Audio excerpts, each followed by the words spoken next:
جو لوازمات میز پر رکھ رہا تھا اور زمر سے نظریں بھی نہیں ملا پا رہا تھا۔ بڑے ابا بھی اخبار کو ہی دیکھ رہے تھے۔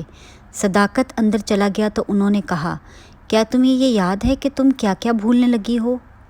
4 سال سے اس کے گھر جانا بھول گئی ہو، 1.5 سال سے اس کی شکل دیکھنا بھول گئی ہو۔ زمر نے میز کے وسط میں رکھے گلدان کو دیکھتے ہوئے کپ لبوں سے لگایا، بولی کچھ نہیں۔ اس کا چہرہ سپاٹ تھا۔ وہ تمہاری سالگرہ نہیں بھولتا، میں اسے کال کر لوں گی۔ کال کرنا پرواہ کرنے کے مترادف نہیں ہوتا۔ زمر نے سنجیدگی سے بڑے ابو کا چہرہ دیکھا، جو اب اسے ہی دیکھ رہے تھے۔ وہ میرا بھتیجا ہے، میں اس کی پرواہ کیوں نہیں کروں گی؟ تو پھر اس سے ناراضگی ختم کیوں نہیں کرتی ہو؟ میں اس سے ناراض نہیں ہوں۔ سعدی میرے لیے کیا ہے آپ جانتے ہیں، اور کوئی بھی چیز اس حقیقت کو بدل نہیں سکتی۔ تو پھر اس سے ملتی کیوں نہیں ہو؟ ٹھیک ہے، آپ ہمارا ناشتہ سپوائل کرنا چاہتے ہیں تو ایسے ہی صحیح۔ پیالی پرچ میں رکھ کر وہ مکمل طور پر ان کی طرف متوجہ ہو گئی۔ وہ مجھ سے کیوں نہیں ملا جب میں بیمار تھی؟ ابا، میرے گردے ضائع ہو گئے تھے۔ ایک اجنبی عورت مجھے گردہ دے سکتی ہے، مگر میرا بھتیجا مجھ سے ملنے نہیں آ سکتا کیونکہ اس کی پڑھائی زیادہ ضروری تھی۔ ابا، وہ میرا بیٹا تھا، میرا بھائی تھا، میرا سب سے اچھا دوست تھا، مگر وہ میرے پاس نہیں تھا جب مجھے اس کی ضرورت تھی۔ وہ انگلینڈ چلا گیا، اور ہاں، وہ وہاں سے مجھے کال کر لیتا، مگر کال کرنا پرواہ کرنے کے مترادف تو نہیں ہوتا نا؟ وہ کال کرتا تھا، مگر کال کرنا پرواہ کرنے کے مترادف تو نہیں ہوتا نا؟ تم اس کی یہ بات درگزر کر دیتی اگر اس نے یہ نہ کہا ہوتا کہ فارس بے گناہ ہے۔ اور زمر رک گئی۔ اس کے تاثرات بدلے، آنکھوں میں گہرا کرب، تکلیف، غصہ بھرا تھا۔ فارس غازی کا نام میرے سامنے مت لیا کریں۔ اس شخص نے میرے ساتھ کیا کیا کیا بھول گئے ہیں؟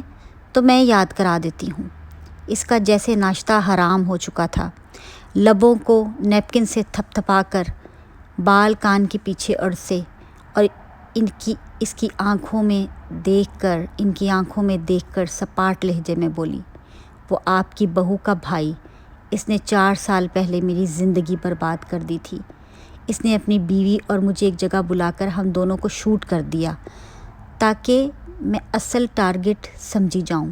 ان 3 گولیوں نے مجھے جو کمر میں لگی تھیں کہ اس شخص نے میری پشت پہ ہی تو حملہ کیا تھا۔ میرے صرف گردے نہیں چھینے، ہر چیز چھینی۔ اور سعدی، اس نے تب بھی کہا تھا، اب بھی کہے گا کہ اس کا ماموں بے گناہ ہے۔ گریٹ۔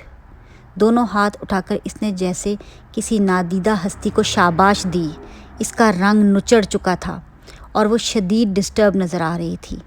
اس نے سعدی کے بڑے ماموں اور اپنی بیوی کو مارا۔ یہ ان کا اپنا معاملہ ہے، مگر اس نے مجھے بھی مارنا تھا۔ اس نے مجھے بھی مارنا چاہا اور یہ میرا معاملہ ہے۔ مگر ابا، اس کے باوجود فارس غازی کے کیس کو فالو نہیں کرتی۔ میں خود کو 1.5 سال سے اس کیس سے الگ کر چکی ہوں، اپنا بیان بھی واپس لے چکی ہوں، کیونکہ جب اس واقعے کا ذکر کیا جاتا ہے مجھے نئے سرے سے تکلیف ہوتی ہے۔ پلیز مجھے کم سے کم ناشتے کی میز پہ تکلیف مت دیا کریں۔ بہت دکھ سے کہتے ہوئے اپنی چیزیں سمیٹتی وہ اٹھ کھڑی ہوئی۔ بڑے ابا نے خاموش تعصب سے اسے دیکھا۔ وہ جاتے دیکھ رہے تھے، پھر اس کی آدھی چائے کی پیالی کو دیکھ رہے تھے۔ ہر سعدی سے شروع ہو کر فارس پہ ختم ہونے والی گفتگو کے نتیجے میں چائے، ناشتے اور کھانے یوں ہی ادھورے رہ جاتے تھے۔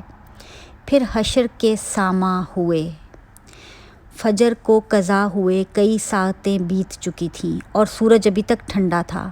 شہر کے مضافات میں ایک پوش علاقے میں زندگی